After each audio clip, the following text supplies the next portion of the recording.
experience which I had back a number of years ago when I met Barbara Lamb. Do you know Barbara Lamb? I don't know her, but I've seen her, I think, some YouTube clips, I think. Book, I think she wrote a book.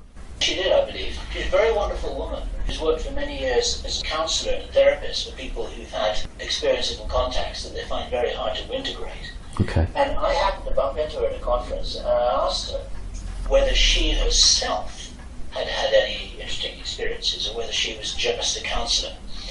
And she told me the most extraordinary story of how she was in her bedroom alone and a reptilian materialized physically in front of her in her bedroom, held her hand for a minute silently in front of her and communicated with her that he had been bred specifically for the purpose of making contact with.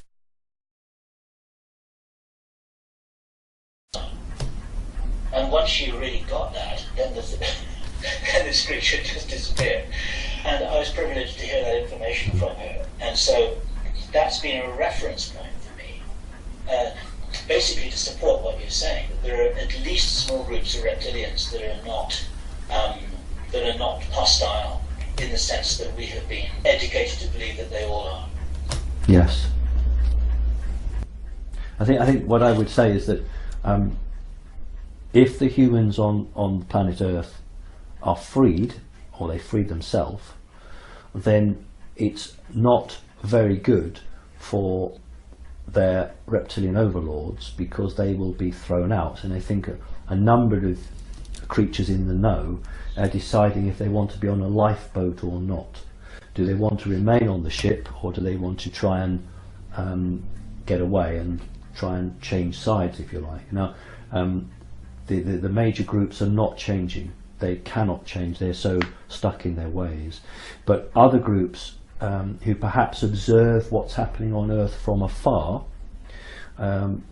are making some very important choices as to where they want to be in terms of evolution, whether they want to remain in their position or whether they wish to use the opportunity that will exist when humans finally evolve, whether these other races want to get in on the back of that and to be carried forward.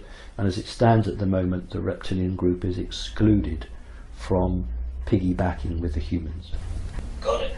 Okay. But there are some signs of change and awakening in certain groups out there. Yes. Got it. Okay. Let me switch to a different topic that I think you touched on when you were answering another question from Corellia. And it's about the Old Testament God, as it were. About what the Old Testament God was really saying, representing, what he was trying to do, who he was. And somewhere in there, there's a question about who Jesus was, where he came from, and what is that real story, and why has that been so suppressed? And of course we know that so much has been altered and mistranslated and mythologized.